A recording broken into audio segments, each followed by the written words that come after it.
선교는 특별히 제자 양육은 더욱더 중요하다고 생각합니다. 왜냐하면 제자 양육은 예수님의 명령이기 때문입니다. 마태복음 28장 19절 20절 지상 대명령이라고 이 말씀에 보면 모든 민족을 제자를 삼으라는 것과 내가 너에게 분부한 모든 것을 가르쳐 지키게 하라 라는 말씀이 있습니다. 선교는 단순한 복음 전파로 끝나지 않고 제자로 삼고 가르쳐 지키게 하는 것이 굉장히 중요한 역할이고 중요한 부분이기 때문에 말씀을 하신 겁니다. 예수님 자신도 그 모든 사역의 중심이 제자 중심이었습니다. 그리고 그 제자들을 계속해서 양육하기를 원하셔서 마가복음 3장 14절에 보면 12를 세우시고 자기와 함께 있게 하시고 또 보내사 전도도 하게 하셨다.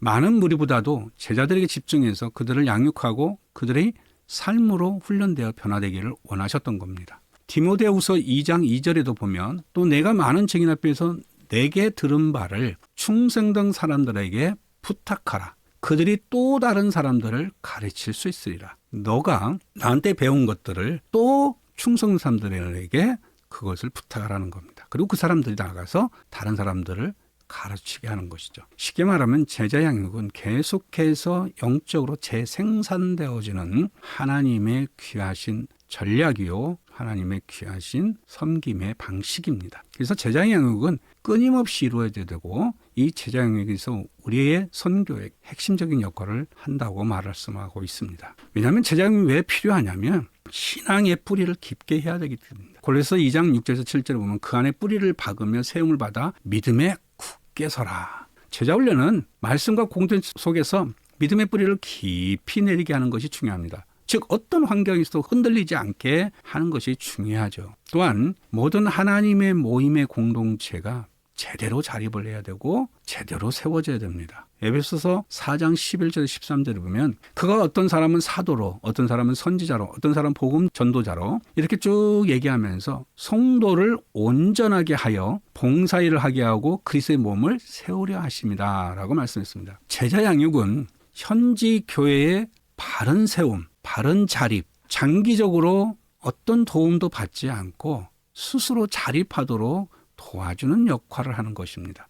언제까지 손을 벌리고 살 것이냐? 우리가 늘 이런 말을 합니다. 하나님의 역사는 손 벌려 사는 게 아니고요. 우리가 세움받아 사는 것입니다. 그래서 계속적인 자립과 세움이 이루어져야 되기 위해서 제자 양육이 필요합니다. 세 번째는 복음의 지속적인 끊임없는 전파와 확산을 위해서 그런 것입니다. 사도행전 1장 8절에 성령이 너희에게 임하면 우리가 권능을 받죠. 그때 그 권능을 받고 무엇을 하냐면 땅 끝까지 이르러 내 증인이 되리라 이렇게 말씀하십니다. 성령으로 우리가 무장되는 이유는 내가 성령 받고 권능을 받아서 나 폼나게 살려고 하는 게 아니에요. 예수님도 섬김을 받으려고 온 게 아니라 섬기려고 왔는데 종으로 왔는데 우리는 자꾸 성령 받아서 리더가 되려고 그래요. 뭐든지 위에 세워지려고 그래요.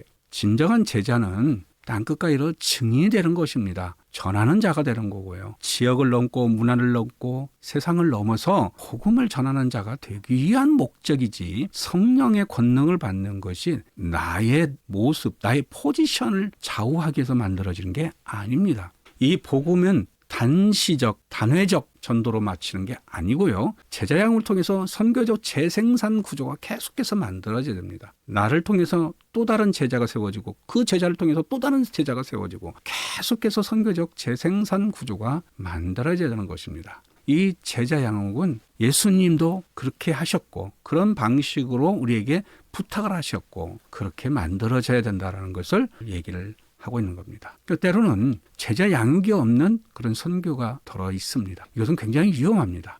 호세아 4장 6절에 보면 내 백성이 지식이 없음으로 망하는도다. 양육이 없는 선교는 신앙의 깊이가 없고 신앙의 깊이가 없다 보니까 자기가 체험적인 신앙에서 자기화하는 현상이 나타나요. 그게 바로 왜곡도 복음이고 이단의 침투가 쉽게 들어올 수 있는 방식입니다. 제자 양육이 없으면 선교도 위험하다. 저는 이렇게 말을 합니다. 따라서 선교의 완성은 저는 한마디로 제자 양육이다. 제자 양육이 없는 선교는 응답만 진담으로 안고 없는 빵이다. 이런 식으로 하듯이 진정한 선교의 완성이 이루어지지 않는다. 저는 이렇게 생각합니다. 마태복음 7장 24절에 보면 그러므로 누구든지 나의 이 말을 듣고 행하는 자는 그 집을 반석 위에 지은 지혜로운 사람이다. 제자 훈련을 통해서 말씀을 듣고 그 말씀을 듣고 행하고 듣고 행하는 자가 반석 위에 제대로 세우겠다. 그걸 뭐라고 하냐면 지혜로운 사람이다. 반석에 세워야지 모래 위에 세울 수는 없잖아요. 특히 그때 팔레스타인 지역은 모래가 많잖아요. 사막도 많고. 그들이 모래나 사막 위에 지었을 때에 당하는 형태를 저는 제가 현장 가서 봤지만 굉장히 위험한 것을 많이 봅니다. 그래서 지하에 집이 돼 있고 그래서 집이 땅에서 내려가서 집이 들어가는 집도 꽤 많이 현대는 많이 바뀌었지만 옛날 집들을 보면 이렇게 지하로 들어가는 집들이 꽤 많이 있어요. 이 무너지지 않는 반석 위에 집을 짓는 것이 바로 중요하죠. 지혜로운 사람이니까. 결론은 선교의 완성은 제자 양육이다. 제자 양육이 반드시 이루어지는 그런 선교가 되어지기를 원하고 현지인을 선교자로 세우기 위해서는 반드시 제자 양육이 필요합니다. 언제까지 선교사가 그 일을 해줄 수가 있겠습니까? 선교사만 의지하는 것은 바른 전도가 아닙니다. 반석에 지은 것이 아니라는 겁니다. 결론적으로. 반석은 그 바닥이 단단한 반석이라는 개념도 있지만 제자 양육을 통해서 하나님의 말씀으로 단단히 세워진 제자들을 통해서 이루어지는 그런 반석이 짓는 집이 되어야 된다는 거죠. 그들로 인해서 그 나라가 복음되고 그들을 통해서 그 지역이 복음화되고 그들을 통해서 하나님의 온전한 공동체가 바른 반석 위에 세워지는 것이 매우 필요한 거죠.